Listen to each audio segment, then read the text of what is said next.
G'day and welcome to my channel. You might be new here because of the Grainfather content. If you are, my name is Gavin. I've been doing home brewing videos for a good 10 years. I've been brewing for well over 30 years and I hope you enjoy my content. Firstly, I want to thank Grainfather for sending me the unit. This isn't a paid review at all, this is my thoughts, but they did send me the unit and supply it for free. I'll have several videos up to watch about the Grainfather today. I did make one big one, but I found the little parts of the videos, the unboxing and the closer look and the washing and the use of it, it all made the video too long, so I've split it up into little parts. This particular video you've seen already. It doesn't have any commentary. I thought it was fine without commentary, but then I knew some of you would want me my thoughts on the unit, so I've left one without any commentary, and this is the one with commentary, so I'm not going to talk much longer. Let's just get in and have a look, and I'll just give you my thoughts on the unit when I unboxed it. Alright, I'll just give you some basic info first. It's around 65 centimeters tall, or 650 millimeters, but with the lid it's probably closer to 75. They list it as 53 centimeters wide, that's probably with the handles. It has a diameter, the main vessel, which is about 45 centimeters or 450 mil. So of course the lid is about 45 centimeters wide. You'll notice there is no hole in it for a return pipe. You can see the handles have at least a dozen weld points, so they should be fairly solid.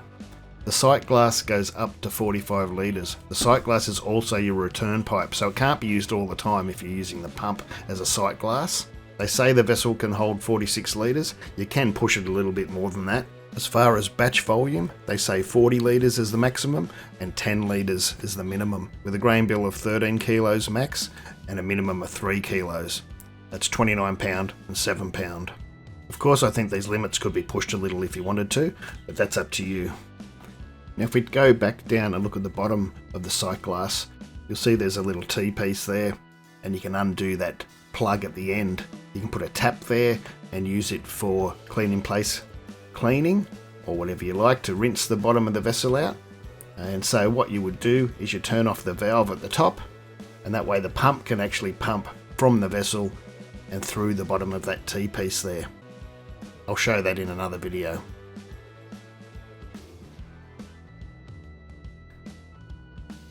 And the control box just clips onto the bracket there.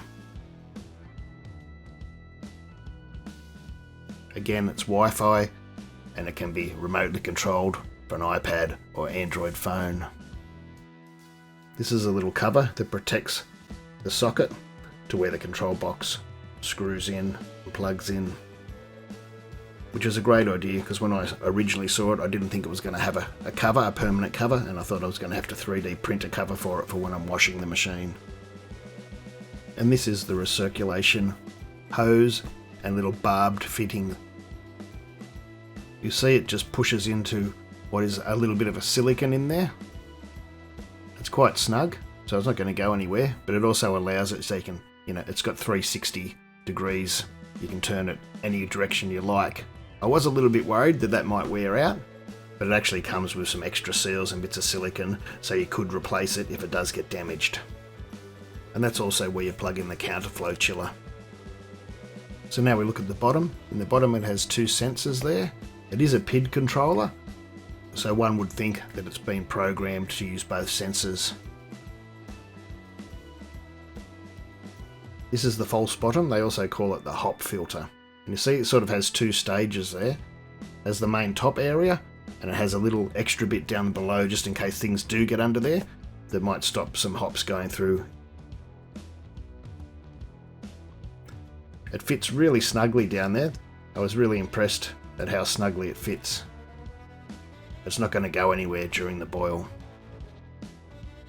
And so we move on to the malt pipe. Now there is a few little differences here than other systems I've seen.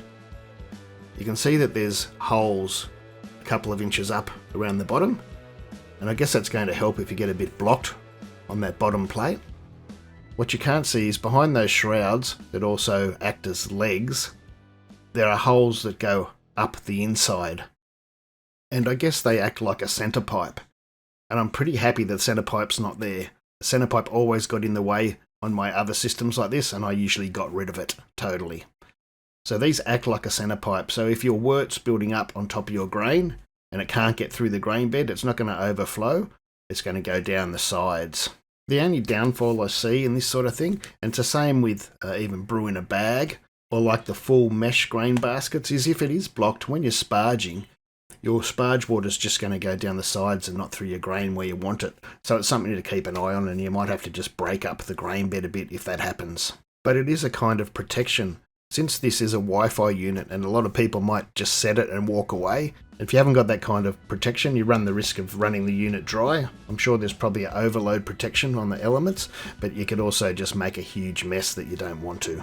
It comes with a very sturdy handle with a little bend in it, so you can use a pulley if you like. That's so sturdy, that handle, I reckon it's probably the same one that comes with the G40. This is the bottom of the malt pipe. You'll notice on most of these parts they have a nice rounded edge, so there's no sharp edges to cut yourself.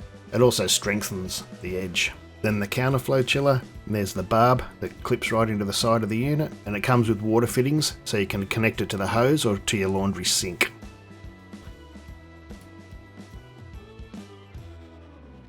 And we'll have a quick chat about the power. It's different in a few countries. In Australia, it's 2,300 watts to 3,200 watts.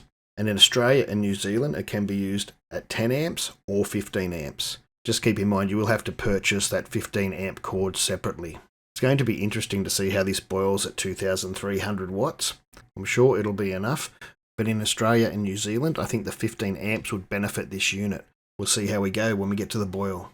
It runs at a little higher wattage overseas. If I look to the instructions, it says UK 2,900 watts at 230 volts, and the US and Europe at 3,300 watts at 230 volts. So that's it. Thanks for watching. Like, subscribe, share. Thanks to my Patreons, because without them, this channel couldn't continue.